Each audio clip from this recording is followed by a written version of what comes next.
Иако формирана пред само месец, партијата на Миро Церар е на пат да ја освои словенечката политичка сцена.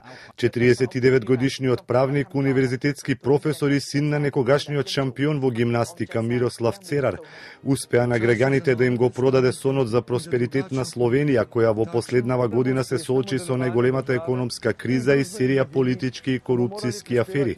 Иако не делува реторички моќно, тој откина најголем дел од разочараните и неопределени граѓани преку политиката на чист образ и верба во етичките вредности. Ова е мој прв и веројатно последен политички ангажман.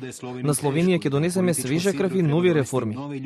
Анкетите му предвидуваат убедливи, но недоволни 32,4% гласови за самостојно да формира влада, со 23,7%. Зад него е Словенечката демократска партија на екс-премиерот Јанес Јанша, кој веќе почна со отслужувањето на 2-годишната затворска казна поради корупцијската афера Патрија.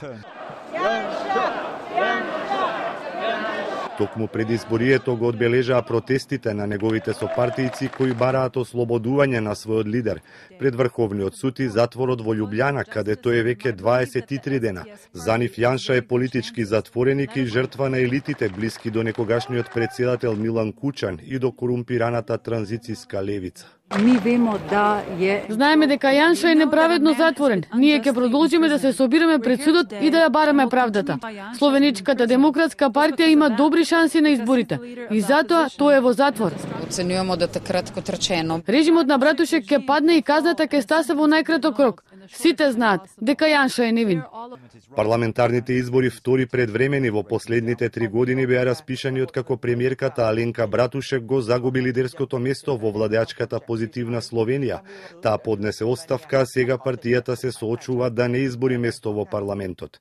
Право на глас на изборите имаат 1,7 милиони словенци.